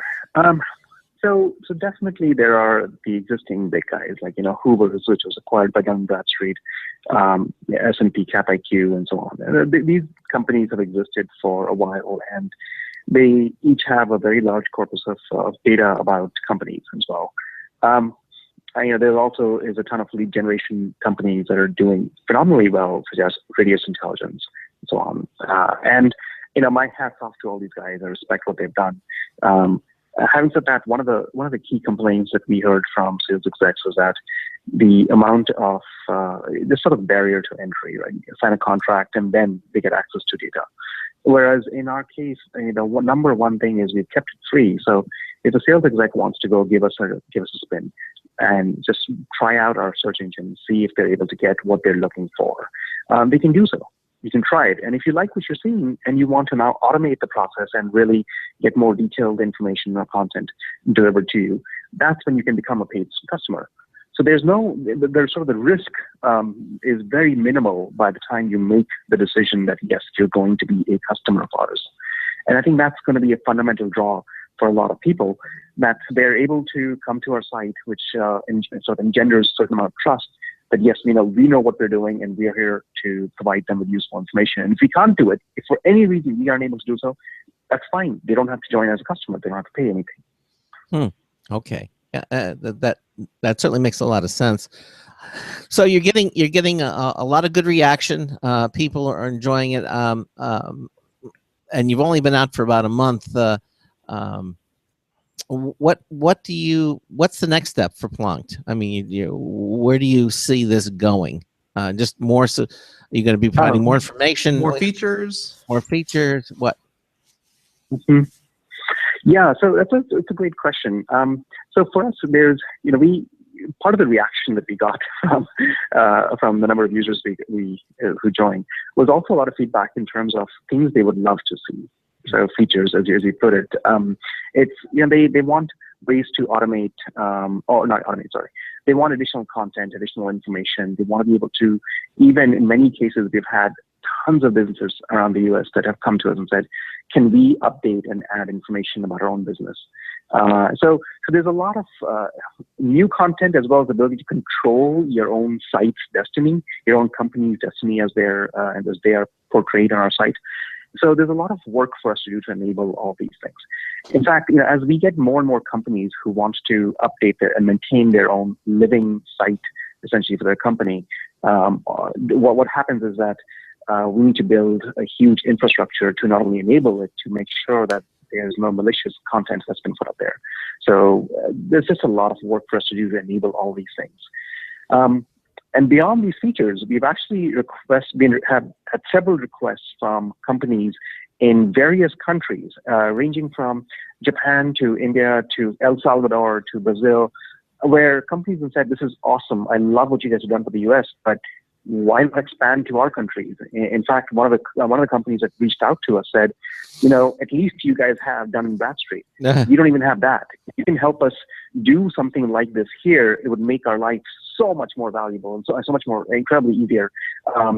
That we would be more than happy to partner and help you get through all the regulatory stuff, just so you can start building out the content technology for their respective countries. And that seems like a really interesting thing to do, and expanding beyond the US to sort of indexing companies across the world, so that if you are indeed looking for selling, you're selling to any company in the world, not just limited to your location or your, within the country even. And that's a very long challenge, but also a very worthwhile one in my opinion. Well, do you foresee an opportunity here then, Monica, if companies are coming to you and saying, hey, we'd like to put our listings and include us, do you think that maybe there should be a mechanism where you can charge them for better placement, or better positioning? I mean, I know Google does that and it's quite obvious when you see it that it's either a paid ad or it's a sponsorship or something. Have you thought of a position? Sure. But you have to be careful because then if companies are paying you, people who are using your service see it and they understand. Oh, well, they're paying them. I'm not getting the true scoop here. Isn't that sort of also dangerous? Sure. You have to be careful. Absolutely. I think you it's the two different sides of the coin, exactly the way I was thinking about it, which is we do have an opportunity to monetize this by, as you said, giving preferential rankings to certain companies, even putting ads on the site. We have, for now, I would say, stayed away from all that because we really would like to focus on relevancy-based results. I think it's really important that people trust the site. If you don't trust the site, if you don't feel like you're going to get what you're looking for, that really tarnishes the brand. It really does hurt our ability to acquire new users to our site. So our focus right now really is on getting better content, keeping it fresh and relevant, and allowing users or rather building trust with the users so that we get as many users using our site as we possibly can. Yeah, but Anchor, it's in terms of other opportunities for monetization down the road. Well, I would say, isn't it difficult to say no to some guy who has a fistful of cash, shoving that in your face and saying, "Hey, give us position. We'll pay you all this money." It is, but often on if you're looking to build a long-term sustainable business, sometimes it's just you just have to make the hard choices and say, what's right for the long-term success of the business is to stay the course, focus on what our users, what our customers really, really want. And if all that is something that we are able to successfully do, then the initial infusion of cash we could have gotten from one customer going to pay additional for better placement will probably be outweighed by the benefits in the future. Okay, well, I'm going to put you on the spot then. Sorry. Having said that, I completely see what you're saying. Our company is very, very tempting. Have you had to do that? Has the company come and say, Anchor, we want to sponsor. Here's all your first month though, that'd be rather quick. Big box of money. I mean, have you turned them down or? I wouldn't say a big box of money, but yes, we've had a lot of companies inquire about what would it take to get better placement.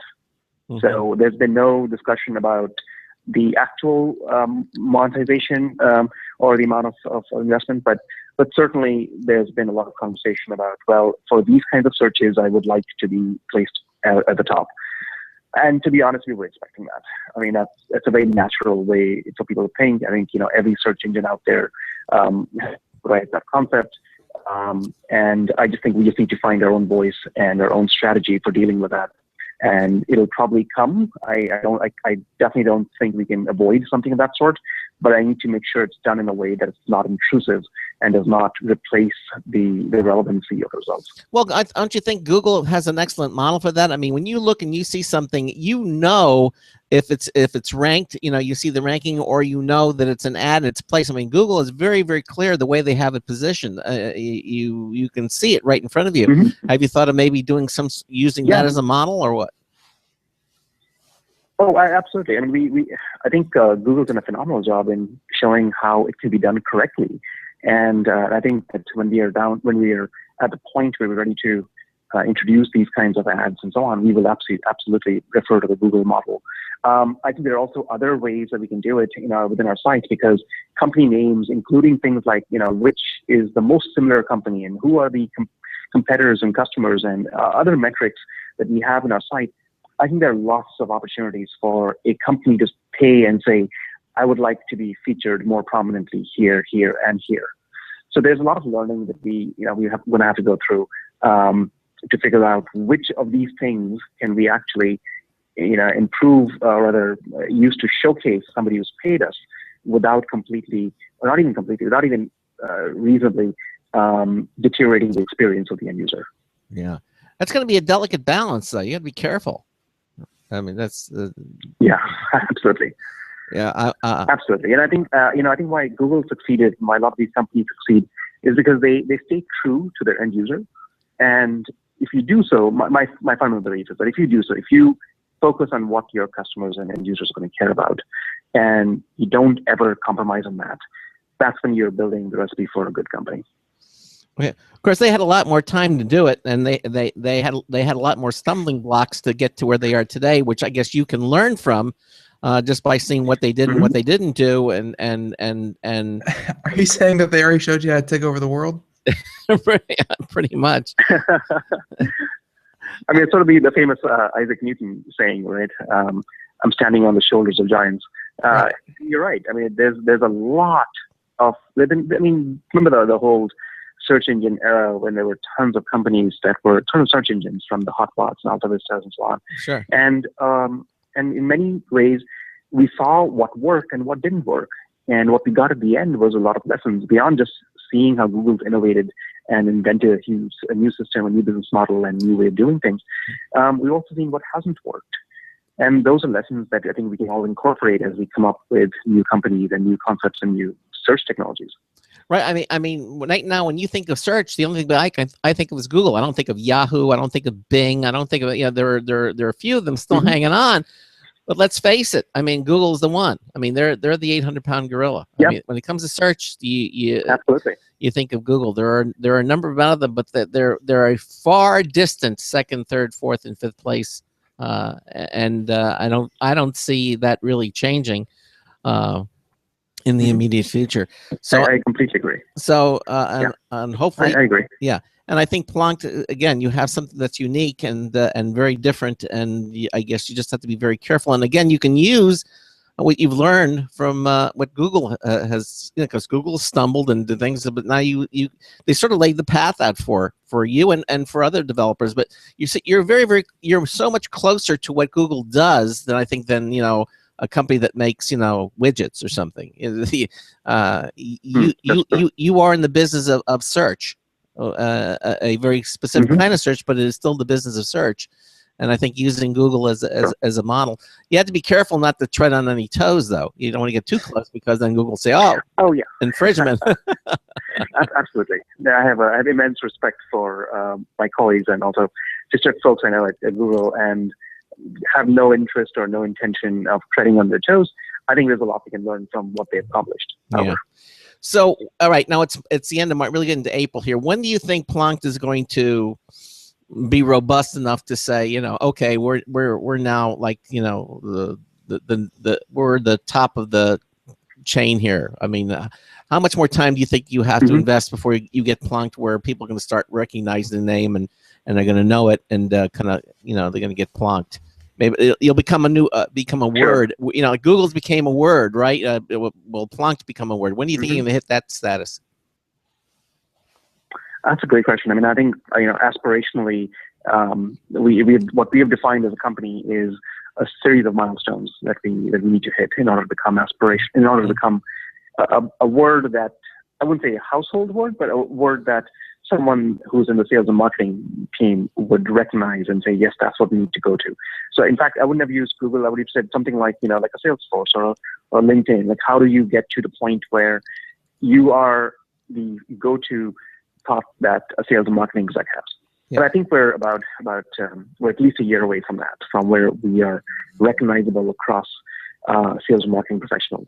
And we're taking steps to get there, but the steps are, they're measured in the sense that we want to make sure we're successful at each point.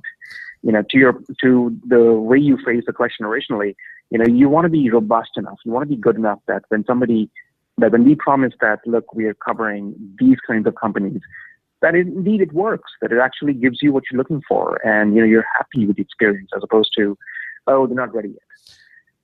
So I think the goals that we have set as a company are relevant to that, in terms of being robust at the point where we are all technology companies, which will be done by the end of this quarter, will be robustly searchable on our site.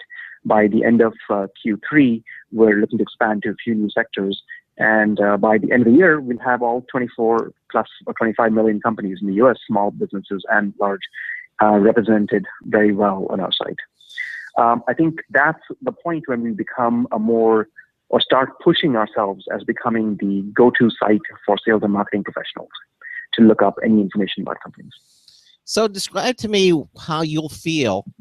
Let's say you'll be out at a restaurant or a public place or something, and you might overhear a couple of people talking about this. And in that conversation, you hear, I plonked that company the other day, and and I didn't find what I want. And when you finally hear that, you think that means you've arrived. Mm-hmm. When people are starting to use the word like that. I think when we get used as a verb, I will be ecstatic. I mean, that's when you know that yes, you have actually made a mark. That it's something that people are finding valuable. I think one of the things that I love about the whole sort of startup culture and so on is that everybody's out there to really try and make a difference in the world, and really trying to essentially change something that you feel will help a set of users out there, a set of people out there to improve their lives. And fundamentally, when you've done that, when you hear somebody say those words, or just the way you did, like, I plunked this company and I got what I needed, it just means that, yes, you've been successful in doing what you started out doing. Okay. Well, when that day happens, you have to promise me that you're going to call me and book yourself back on the show and say, I remember we talked about a year ago, what have you. Well, I finally heard somebody say, "Hey, plunked that company," and you have to promise me that you're going to call me and come back on the program and tell us about that experience. Okay? Oh, I absolutely will, and I would love that moment. Anchor, listen, thank you so much for being with us here on Computer America. It was a pleasure having you on the show, and best of luck to you, and letting our listeners know about what it means to get plunked, or a company get plunked. Well, thank you very much. Thanks for having me on the call. And it was great chatting to you. All right. Take care. Have a good day. Bye-bye. Bye-bye. Bye. Thanks. Bye-bye. All right. There you go. Okay. Again, plunked. I wonder how many we're going to find more and more words going to be added like that in our dictionary as companies like this, make it, Ben, You say that, but really, Google is Google, and I think that's really like the only one. Like, there are other general terms for technology that we use, but a company as a verb, that's really only happened once. Really? Yeah. Name one other than Google. I got Microsoft. I twittered. I twittered them. Yeah, I tweeted something. I tweeted them, but that's not the company name. Okay. Well, let me think for a moment. Yeah. What are there really isn't. It's just Google is really that strange. I got Facebooked. No, that's not it. Okay. Well, if they're everyone, the word plonk is just dying to be a verb. I got plonked. All right, plonked that company. I think it would. Anyhow, it was an interesting interview, I thought. And again, if you missed any portion of it, again, Ankur Varma, the CEO, Plonked. You're right. I mean, I remember when we interviewed the CEO of Netflix. It was a number of years ago. He was before Netflix became the big, company that it is today. Netflix is not a verb either, is it? I Netflixed that movie the other. No, didn't work. No, it really is just the one. Yeah. Okay. Well, like, I've never heard anyone say, "Oh yeah, I know my company Salesforce them the other day," and blah blah blah. No, it's just the one. Just the one. Well, maybe that means there's room for one more. Possibly. Could be. Okay. All right. Well, what do we got coming up on tomorrow's show? We have got we have a company called Aetherlight. Aetherlight's going to be on the show. They have a game called The Chronicles of Resistance. This is cool. It's an online role-playing adventure game for tweens. What's it? Oh yeah, I remember that one. And this one, just to be very upfront about it, I believe this is the one that is based on the greatest story ever told, i.e., the Bible. So that's right. They do say that on the website. If you go to the website, it talks about. Yeah, no, I really don't want to hide that fact. It's it's a story based on biblical allegories. Well, basically, it's the Chronicles. It retells the epic story of Scripture in an exciting steampunk world filled with quests, puzzles, crafting, and more. It's actually going to launch early in May, but there is a limited early access package that's available now. And we're going to be talking to the company's founder and why they decided to do something like this. I'm wondering, well, let's face it, the Bible has been chronicled in many, many ways. It's been on tape, movies have been made of it, there's songs, I mean, so why not a video game? I mean, maybe it's a sign of the times. Or, almost every other single, historical event has happened in a video game. I mean, that's the whole reason we have the franchise Assassin's Creed, is that you go back to Blackbeard, you go back to the Crusades, you go back to, the Revolution, the American Revolution. History and Bible definitely has elements of history in it. That's just, prime inspiration material. Yeah, I guess so. Well, again, we're 60 going to have the seconds. company's creator and CEO on the show tomorrow afternoon. Again, thanks to all of you for being here on the program. And again, thanks to Anchor Varma, the CEO of Plonked, for being on. It was an interesting interview. And again, if you missed it, head over to computeramerica.com, click on our archives selection on our menu bar, and you can listen to it again. And Ben and I will be here tomorrow. Same place, same time, same station. We look forward to seeing you. So until tomorrow afternoon, this is Craig Crossman, hoping that your hard disk never becomes floppy. Have a great afternoon. We'll see you tomorrow. Bye, everyone. Woohoo! 10 seconds.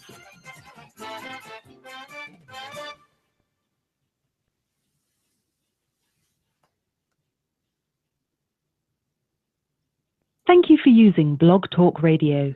Goodbye. Okay, again, thanks for all of you for watching. It was an interesting hour, and actually both hours were really fun. And Ben and I will see you tomorrow here on Friday. And don't forget to get that your contest entry in. We'll see you tomorrow afternoon. Bye-bye. Bye, everyone.